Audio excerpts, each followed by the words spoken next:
ఈ సమాజాన్ని 77 సంవత్సరాలు దాదాపుగా మనం చూస్తూ వస్తున్నాము. ఎంతోమంది బ్యూరోక్రాట్స్, సివిల్ సర్వెంట్స్ వాళ్ళ లైఫ్లో అన్నీ సాక్రిఫైస్ చేసి కుటుంబాల యొక్క యోగక్షేమాలు కూడా వదిలేసి దేశానికి సేవలు అందించారు కాబట్టి దేశం ఇంత బలపడ్డది, ఆర్థికంగా నిలదొక్కున్నది. ఇది జస్ట్ లైక్ దట్ ఇవన్నీ జరిగినవి కాదు. కానీ వాళ్ళు వస్తున్న వాళ్ళు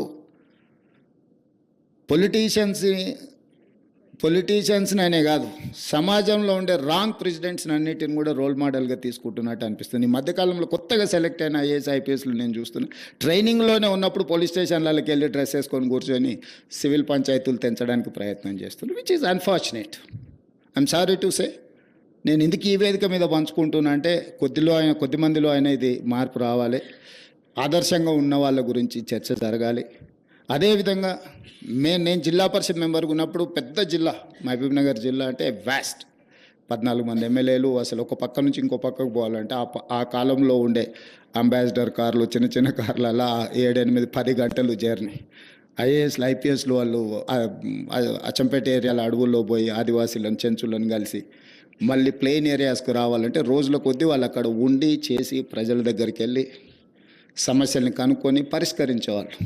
లీడర్స్ కంటే కూడా ఆఫీసర్స్తో ప్రజలు మమేకమయ్యేవాళ్ళు, చెప్పుకునేవాళ్ళు. అరే మేము కలెక్టర్ దగ్గరికి వెళ్తే మా ప్రాబ్లం సాల్వ్ అయిందని, లేకపోతే కలెక్టర్ మా దగ్గరకు వచ్చిండు, లేకపోతే మా గూడెంకి వచ్చి కలెక్టర్ గారు కూర్చొని మా సమస్యలు ఉన్నాడని గొప్పగా చెప్పుకునేవాళ్ళు. ఇప్పుడు నేను ఎలక్టెడ్ రిప్రజెంటేటివ్ అయినాక మారుమూల ప్రాంతాలకు వెళ్ళినప్పుడు, సార్ 30 సంవత్సరాల క్రితం సంవత్సరం కలెక్టర్ మా ఊరు వచ్చి మా సమస్యను విన్నాడు సార్, మా సమస్యను పరిష్కరించినాను. ఈరోజు పదే నేను ఇన్స్ట్రక్షన్ ఇస్తున్నా. I told my chief secretary to record there service book, field మీద పొమ్మని. అసలు ఏసీ రూముల్లో నుంచి బయటకు వెళ్ళడానికే హెసిటేట్ చేస్తున్నారు ఆఫీసర్లు. మరి నాకు తెలియదు, మరి ఏసీ అనేది ఏమన్నా జబ్బేమో. ప్రజల దగ్గరికి వెళ్ళినప్పుడు అంటే ఒక ఐఏఎస్ కానీ ఐపీఎస్ కానీ డిస్ట్రిక్ట్స్ను హోల్డ్ చేసినప్పుడు వచ్చిన ఎక్స్పీరియన్సే రిచ్ ఎక్స్పీరియన్స్. ఆ తర్వాత మొత్తం ఒకరి తర్వాత ఒకరు పంపించే మన ఫైళ్ళు చూడడమే తప్ప సెక్రటరీ లెవెల్కి వచ్చారంటే, సెక్రటేరియట్ లెవెల్కి వచ్చారంటే they don't get to chance to interact a common man or any other person.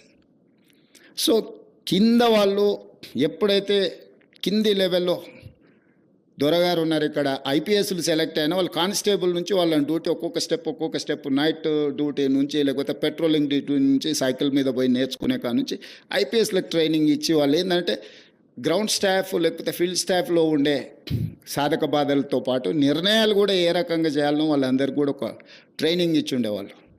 కానీ ఇప్పుడు అసలు మరి సిస్టమ్ ఎడిపోతుందో నాకైతే తెలియట్లేదు. కానీ I'm not happy for that. ఈరోజు జరుగుతున్న పరిణామాలు, అధికారుల యొక్క వ్యవహార శైలి, నేను అందరి గురించే నేను మాట్లాడట్లేదు. చాలా వరకు యాజ్ ఎ చీఫ్ మినిస్టర్ నాకున్న కొద్దిపాటి ఎక్స్పీరియన్స్ నేను షేర్ చేస్తున్నా. అధికారుల ఆలోచనలో విధానంలో మార్పు రావాలి. నిబద్ధత కలిగిన అధికారికి తప్పకుండా గుర్తింపు ఉంటుంది. రాగానే పోస్టింగ్ రాకపోవచ్చు, కానీ రాష్ట్రానికో ప్రజలకో ఏమన్నా చేయాలి అని నాయకుడు అనుకున్నప్పుడు ఖచ్చితంగా నిబద్ధత అధికారి ఎక్కడున్నాడో ఎతికి మరీ పోస్టింగ్ ఇస్తాం. ఎందుకంటే మేము పర్ఫామ్ చేయాలంటే మేము డైరెక్ట్గా పర్ఫామ్ చేయడానికి ఏమి ఉండదు. My officer has to perform, then only I can say something. నేను ఏమైనా పాలసీ డెసిషన్ చేయగలం యాజ్ ఎ పొలిటికల్ ఎగ్జిక్యూటివ్, కానీ ఇంప్లిమెంట్ చేయాల్సిన వ్యవస్థ మొత్తం ఎగ్జిక్యూటివ్ ఆఫీసర్స్దే.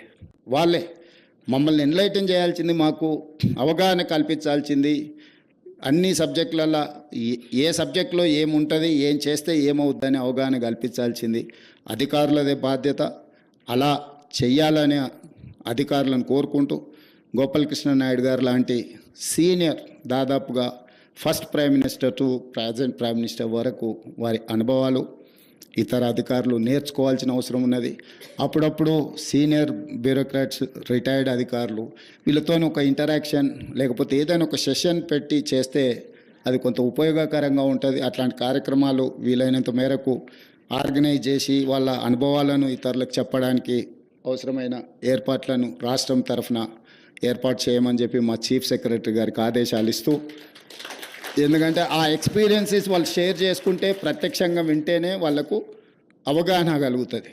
చదివేంత ఓపిక, తెలుసుకునేంత అవసరము ఇప్పుడు లేకపోవచ్చు. అప్పుడప్పుడు మీరు చిన్న చిన్న సెమినార్స్ ఆఫీసర్స్ని, పర్టికులర్గా కలెక్టర్స్ని, డిస్ట్రిక్ట్ ఎస్పీలను ఇలాంటి వాళ్ళని అందరినీ కూడా మనం అప్పుడప్పుడు పిలిచి వీళ్ళ అనుభవాలను మరి చెన్నారెడ్డిలో లేకపోతే ఇక్కడ మీ ఐఏఎస్ ఆఫీసర్స్ అసోసియేషన్ బంగ్లాలను అప్పుడప్పుడు పెట్టాల్సిందిగా, కొత్త అధికారులకు నేర్చుకోవాల్సిందిగా.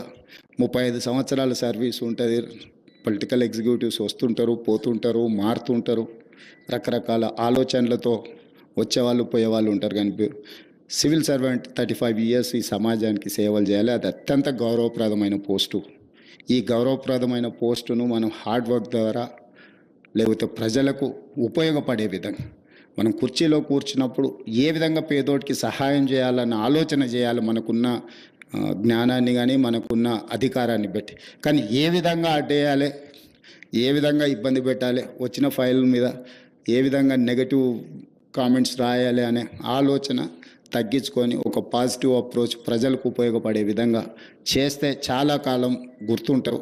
ఇవాళ ఈ వేదిక మీద నేను ఒక శంకరన్ గారిని, ఒక శేషన్ గారిని, ఒక మన్మోహన్ సింగ్ గారు లాంటి చాలామంది అధికారులు, నేను కొద్దిమంది అధికారుల పేర్లు నేను ఇక్కడ మెన్షన్ చేస్తున్నా. భవిష్యత్తులో అలా ఈ రాష్ట్రంలో అధికారుల యొక్క ప్రాధాన్యత.